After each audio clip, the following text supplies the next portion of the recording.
संघर्ष करो, हम आपके साथ हैं। बीएसपी की क्या पहचान, नीला झंडा हाथी निशान, बीएसपी की क्या पहचान, नीला झंडा हाथी निशान, समाजवादी पार्टी जिंदाबाद, जिंदाबाद जिंदाबाद, कुमारी मायावती जी जिंदाबाद, जिंदाबाद जिंदाबाद,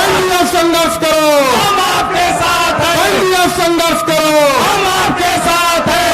संघर्ष करो, हम आपके साथ हैं। संघर्ष करो। हम आपके साथ हैं। अब साथियों, बहुजन समाज पार्टी की राष्ट्रीय अध्यक्ष, देश के सबसे बड़े प्रदेश उत्तर प्रदेश की 4 बार मुख्यमंत्री रही,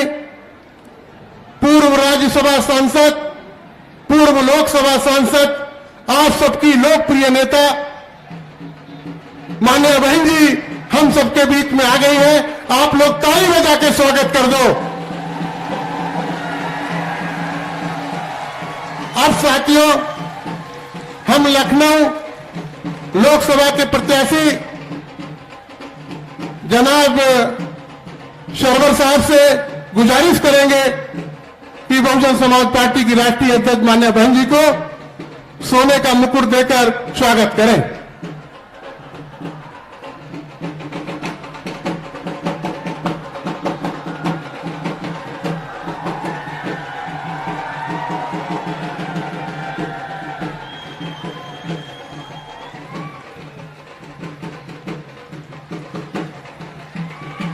अब मैं मोहनलालगंज सुरक्षित लोकसभा के प्रत्याशी श्री राजेश कुमार उर्फ मनोज प्रधान जी से गुजारिश करेंगे चांदी का हाथी देकर स्वागत करें। आप लोग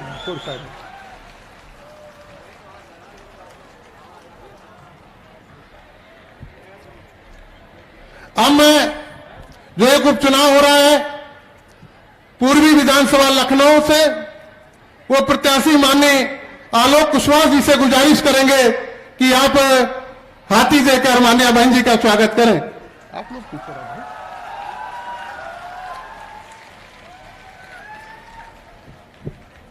अब मैं बहुत अदब के साथ बहुजन समाज पार्टी की राष्ट्रीय अध्यक्ष माननीय बहन जी से गुजारिश करना चाहते हैं कि हम सबको दिशा निर्देश दें और संबोधित करें।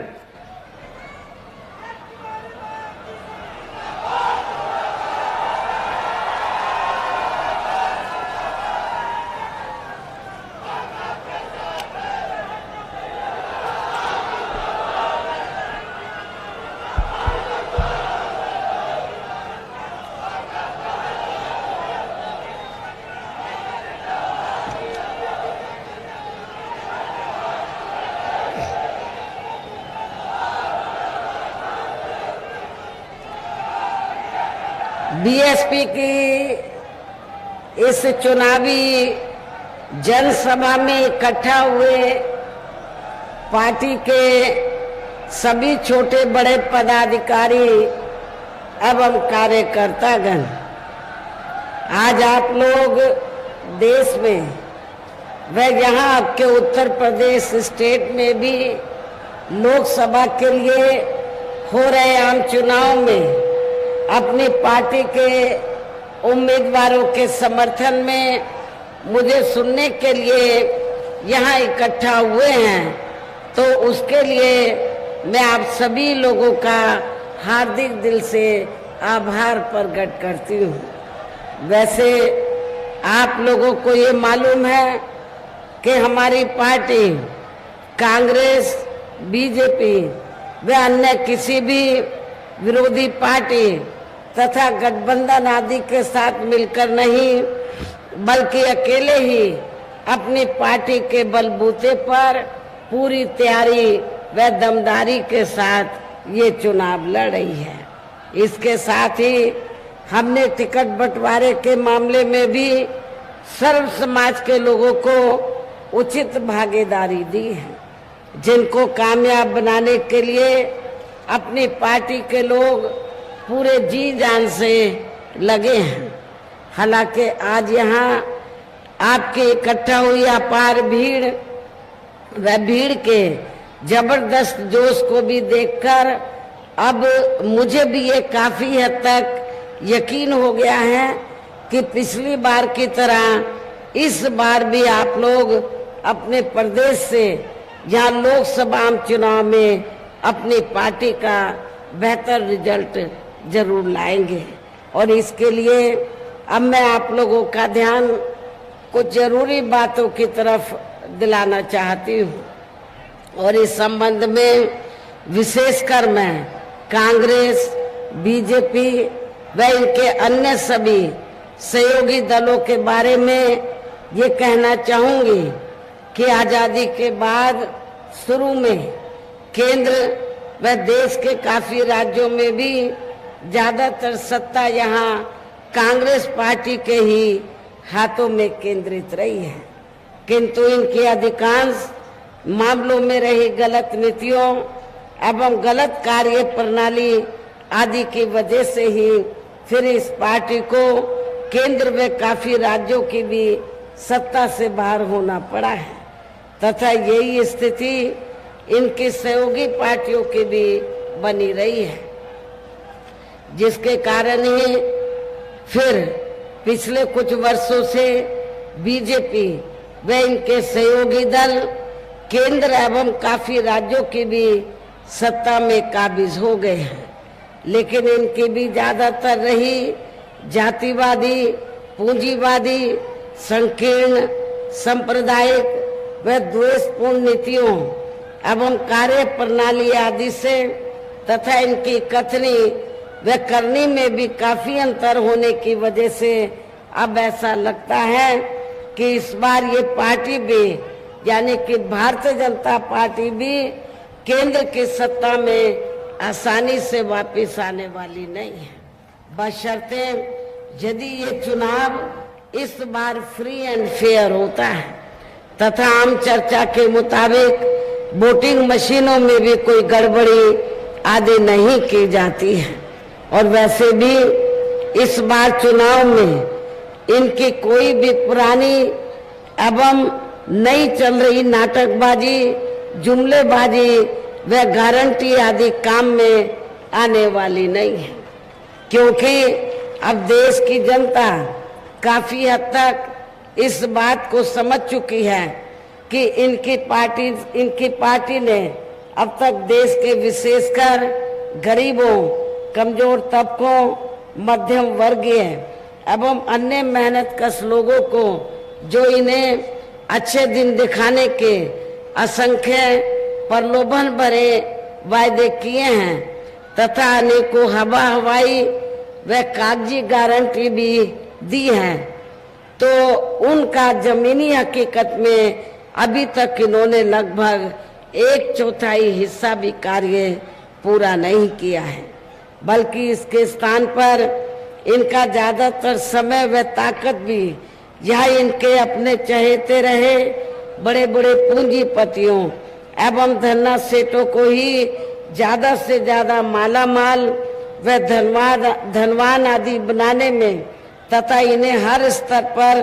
छूट देने में व बचाने में ही लगी रही है, जिनके अधिकांश आर्थिक सहयोग से ही ये पार्टी व अन्य पार्टियां भी अपना संगठन चलाती हैं तथा चुनाव आदि भी लड़ाती हैं, जिसका काफी कुछ खुलासा बॉन्ड की आई रिपोर्ट से भी हो जाता है। इस संदर्भ में वैसे आप लोगों को ये मालूम है कि अभी कुछ दिन पहले माननीय सुप्रीम कोर्ट ने बॉन्ड की जो रिपोर्ट है तो इसको उजागर किया और उजागर होने के बाद आप लोगों को ये मालूम हो गया कि देश में बीएसपी को छोड़कर जितनी भी राजनीतिक पार्टियां हैं सभी राजनीतिक पार्टियों ने, कांग्रेस, बीजेपी व अन्य सभी राजनीतिक पार्टियों ने बीएसपी को छोड़कर तो ज्यादातर बड़े बड़े धन्ना सेठों और पूंजीपतियों से बॉन्ड के जरिए पैसा लिया है और उस पैसे से ये अपना संगठन चलाती हैं और चुनाव में पैसा पानी की तरह बहाती है। लेकिन जब ये रिपोर्ट आई तो आपको ये मालूम हो जाना चाहिए कि उस रिपोर्ट में बहुजन समाज पार्टी का भी बहुजन समाज पार्टी का कहीं पर भी ये जिक्र नहीं था कि बीएसपी ने किसी बड़े पूंजीपति या छोटे पूंजीपति से एक भी रुपया लिया। तो इसलिए यहाँ मैं आप लोगों को ये कहना चाहूंगी कि हमारी पार्टी जो संगठन चलाती है या दफ्तर आदि चलाती है या चुनाव वगैरह लड़ती है, तो हमारी पार्टी दूसरी पार्टियों की तरह बड़े बड़े पूंजीपतियों व धन्ना सेठों से पैसा लेकर ये सब कार्य नहीं करती है, बल्कि अपनी पार्टी के ही कार्यकर्ताओं से, अपनी पार्टी के ही सभी छोटे बड़े कार्यकर्ताओं से थोड़ा थोड़ा धन इकट्ठा करके मेंबरशिप के जरिए, मेरे जन्मदिन के मौके पर भी और चुनाव में भी लोगों से थोड़ा थोड़ा धन इकट्ठा करके हम संगठन को चलाते हैं और चुनाव आदि भी लड़ाते हैं। लेकिन दूसरी पार्टियों की तरह हम लोग बड़े बड़े पूंजीपतियों और धन्ना सेठों से कोई पैसा नहीं लेते हैं। इसके साथ ही अब ऐसा लगता है कि कांग्रेस पार्टी की तरह ही बीजेपी ने भी, यहाँ मैं ये भी बताना चाहती हूँ, जब जांच एजेंसियों की बात आती है तो जो भी पार्टी पावर में होती है, चाहे कांग्रेस पावर में रही हो या सेंट्रल में वर्तमान में बीजेपी, ये सारी की सारी पार्टियां तो जो सरकारी जांच एजेंसियां हैं तो इनका इन्होंने राजनीतिकरण ही कर दिया है।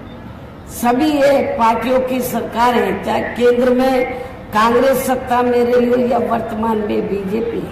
तो इन्होंने सरकारी जांच एजेंसियों का दुरुपयोग किया है, ज्यादातर दुरुपयोग किया है, अर्थात इनका राजनीतिकरण ही कर दिया है। इसके अलावा देश के किसान वर्ग भी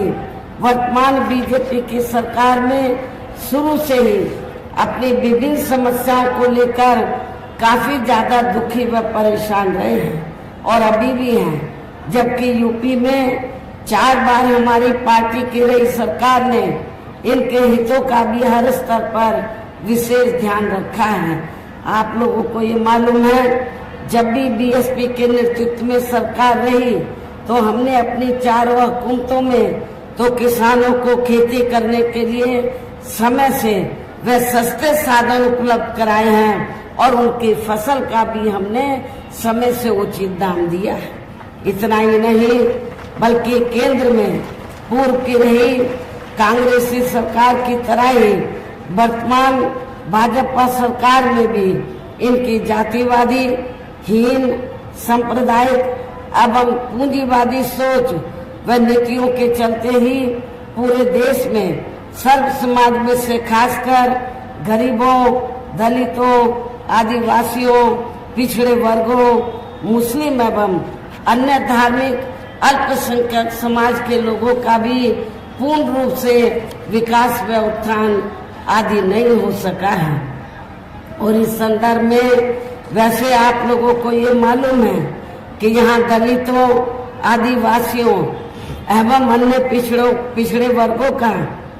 सरकारी नौकरियों में वर्षों से अधूरा पड़ा आरक्षण का कोटा भी अभी तक भी पूरा नहीं भरा गया है। विशेषकर एससी व एसटी वर्गों के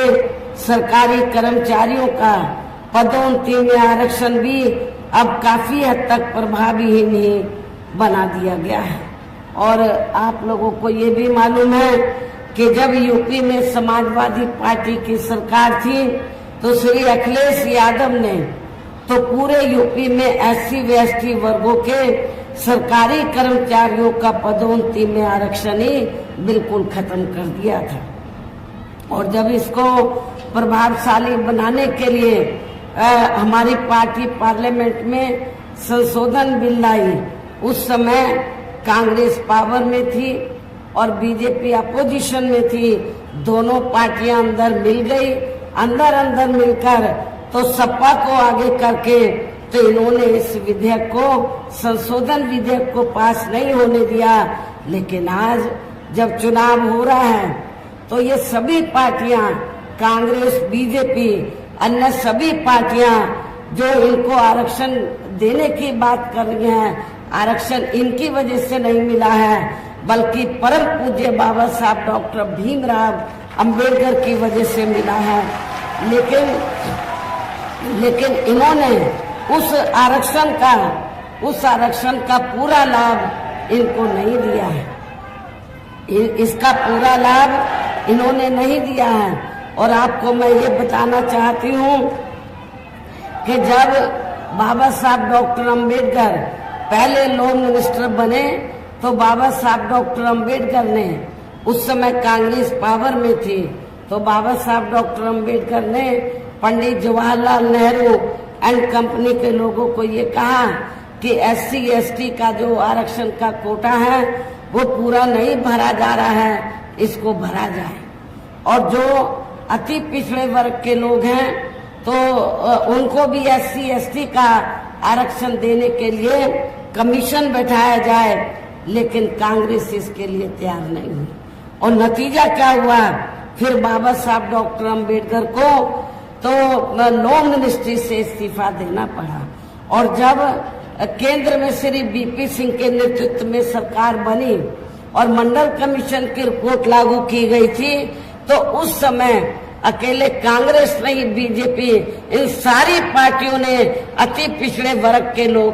लोगों के लिए जब ये मंडल कमीशन की रिपोर्ट लागू की गई रिजर्वेशन देने के मामले में, तो इन्होंने इसका डटकर विरोध किया था। तो कहने का तात्पर्य यह है कि चाहे कांग्रेस है, बीजेपी है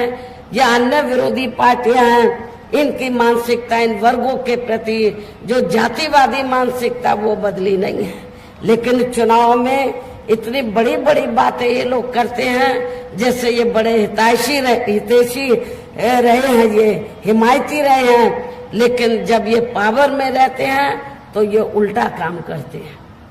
ये उल्टा काम करते हैं, उसका फायदा पूरा नहीं देते हैं। साथ ही केंद्र व राज्यों में भी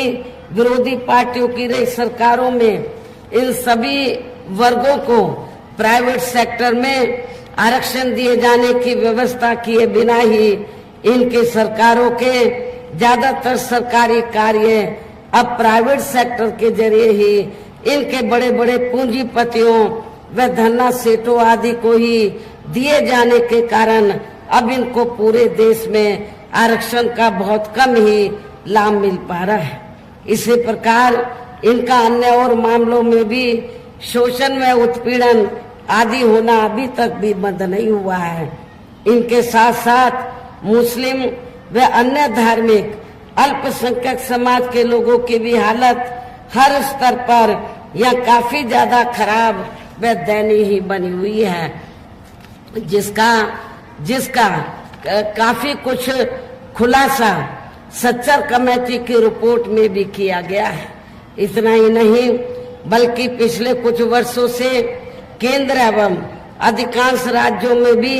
बीजेपी व RSS के सरकारों के चलते हुए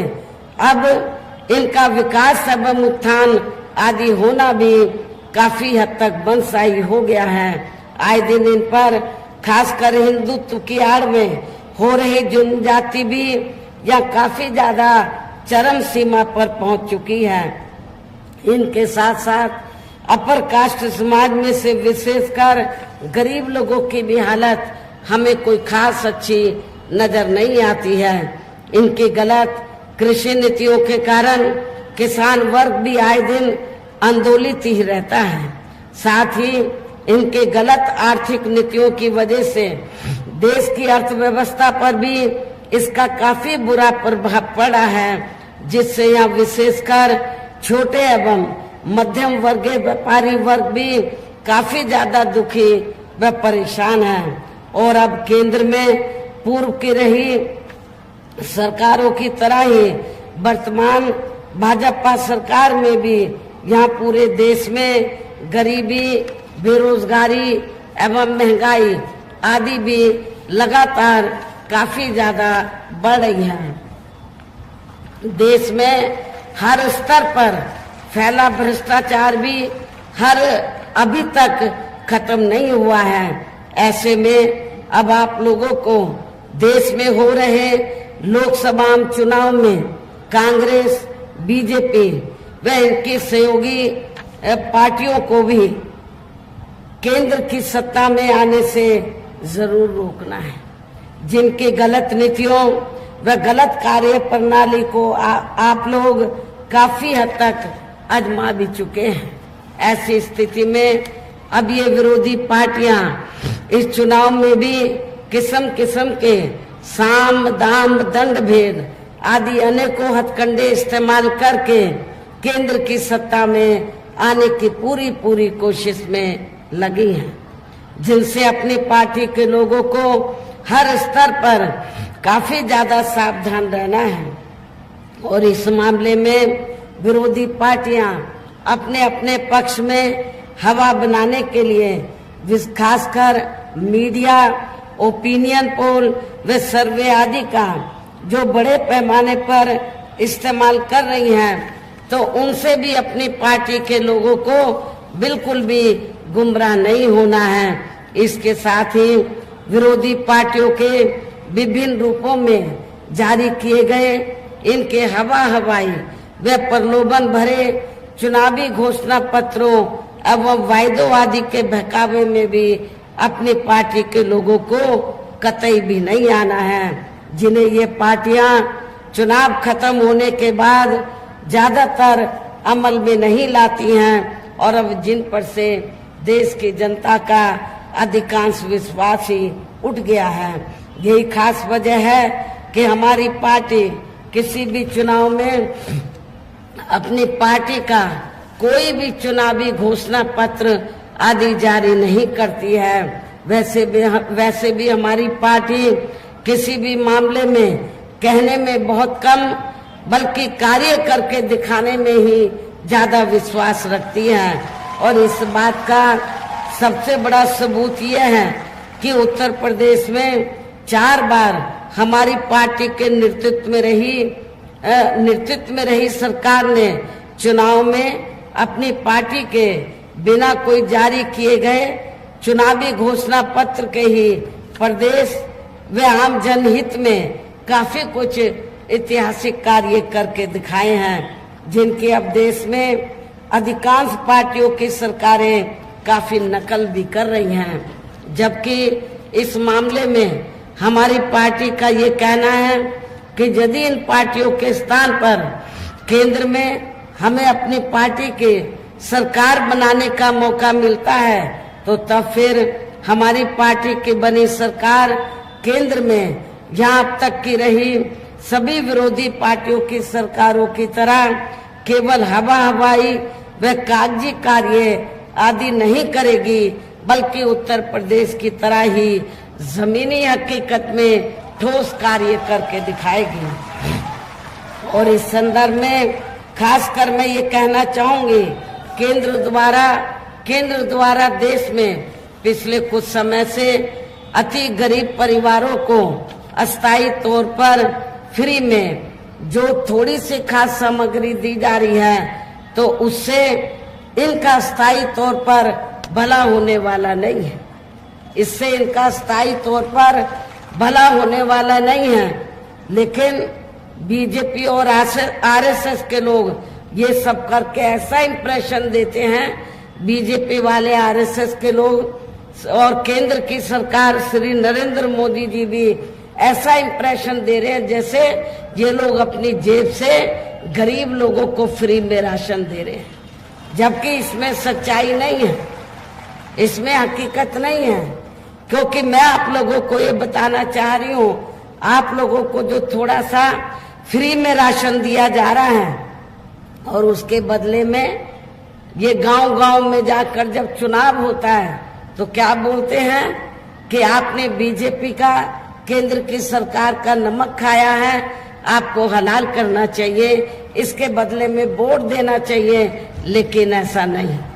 आप लोगों को मैं ये बताना चाहती हूँ,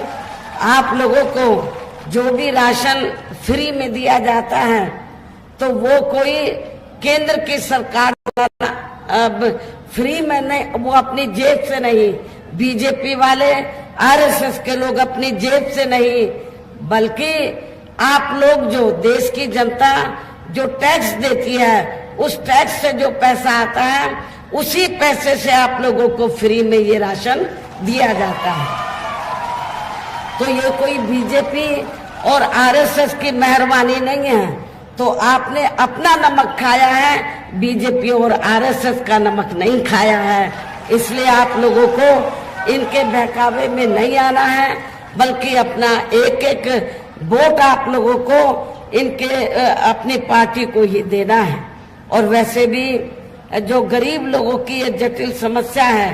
देश में हर हाथ को काम देने से केवल दूर हो सकती है, जिसकी तरफ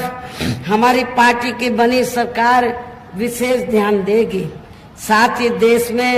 पिछले कुछ वर्षों से आए दिन बढ़ रही गरीबी, बेरोजगारी व महंगाई आदि से भी जनता बहुत ज्यादा दुखी व परेशान है, जिसे भी आर्थिक नीतियों में तब्दीली करके जरूर दूर किया जाएगा। खासकर हिंदुत्व की आड़ में पिछले कुछ वर्षों से विशेषकर मुस्लिम समाज के लोगों का द्वेष की भावना से जो इनका काफी ज्यादा शोषण व उत्पीड़न आदि किया जा रहा है, तो इसे भी जरूर रोका जाएगा। और ये सब हमने अपनी यूपी की रही सरकार में करके भी दिखाया है। हमारे यूपी के लोगों को मालूम है, लखनऊ के लोग भी अच्छी प्रकार से जानते हैं कि जब जब उत्तर प्रदेश में बीएसपी के नेतृत्व में सरकार रही है, तो मेरी चारों हुकूमतों में कोई भी हमने हिंदू मुस्लिम दंगा फसाद नहीं होने दिया था। इसके अलावा हमने यूपी में सर्व समाज में से गरीब एवं बेरोजगार लोगों को बेरोजगारी भत्ता आदि न देकर उन्हें बड़ी तादाद में रोटी रोजी के साधन भी उपलब्ध कराए हैं, जो अब ये कार्य भी अधिकांश ठंडे ही पड़े हैं, जिनको फिर केंद्र में बीएसपी की सरकार बनने पर प्राथमिकता दी जाएगी। कहने का तात्पर्य यह है कि देश में इस समय हो रहे लोकसभा चुनाव में विरोधी पार्टियों के जारी किए गए इनके हवाई व प्रलोभन भरे चुनावी घोषणा पत्रों आदि के बहकावे में अब यहाँ खासकर देश के अति गरीबों, मजदूरों, बेरोजगारों एवं अन्य मेहनतकश लोगों को बिल्कुल भी नहीं आना है। और अब इन्हें ऐसी सभी विरोधी पार्टियों को हर हालत में केंद्र की सत्ता में आने से जरूर रोकना है, जिनकी कथनी व करनी में काफी अंतर रहा है तथा जिन्हें ये लोग बरसों से आजमा भी चुके हैं। ऐसे में अब मेरा यही कहना है कि आप लोगों को अपने खुद के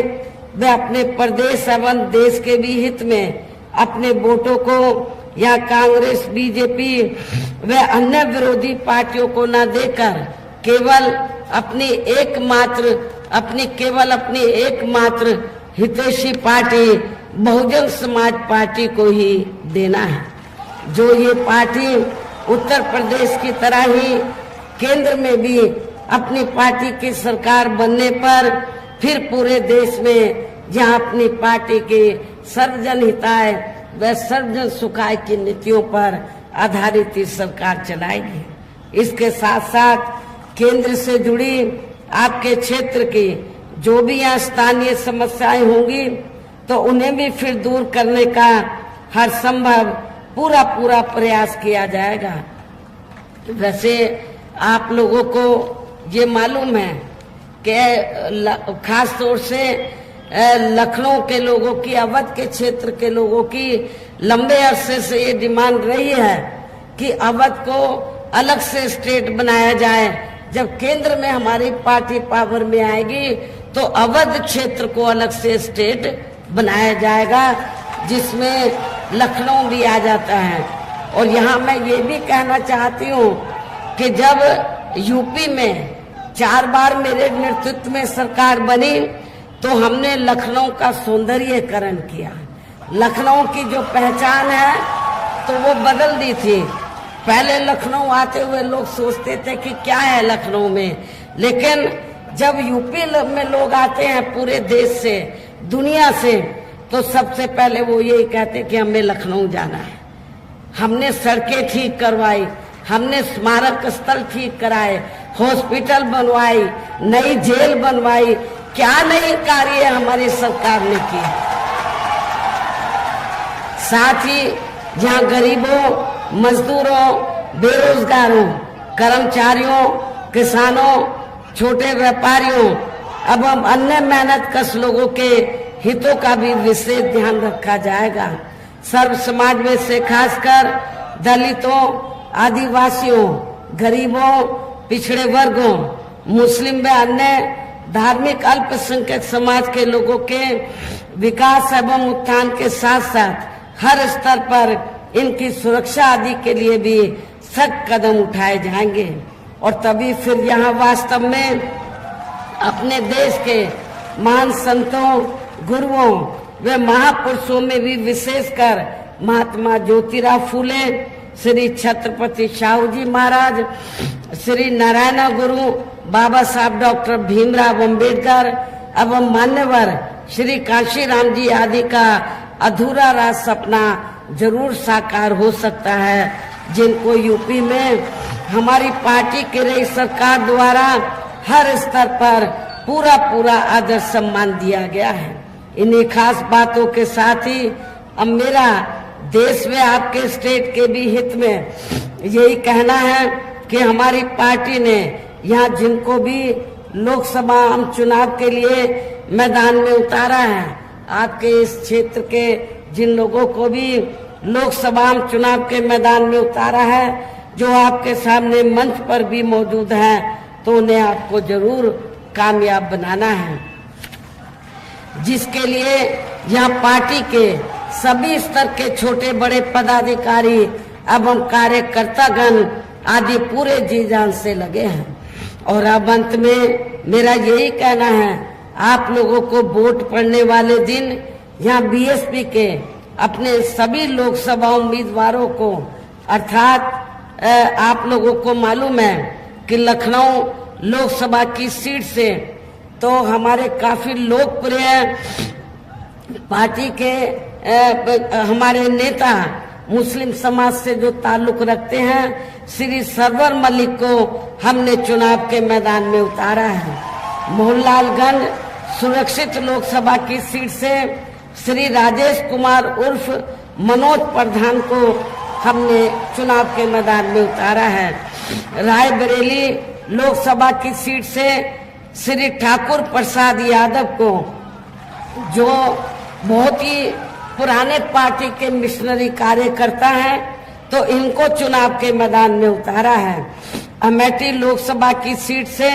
हमने श्री नन्हे सिंह चौहान को, बाराबंकी सुरक्षित लोकसभा की सीट से श्री शिव कुमार धोरे को, विधानसभा लखनऊ जो पूर्व है यहाँ से हमने श्री आलोक कुशवाहा को हमने चुनाव के मैदान में उतारा है। मेरी आप लोगों से पुरजोर अपील है कि बहुजन समाज पार्टी के ये जो प्रत्याशी आपके सामने खड़े हैं, तो आप लोगों को बीएसपी का जो चुनाव चिन्ह हाथी है, हाथी चुनाव चिन्ह के सामने वाले बटन को दबाकर इनको आप लोगों को कामयाब बनाना है, भारी वोटों के अंतर से जरूर जिताना है। इस खास अपील के साथ ही अब मैं अपनी बात यही समाप्त करती हूँ। जय भीम, जय भारत। अपना फर्ज निभाओ,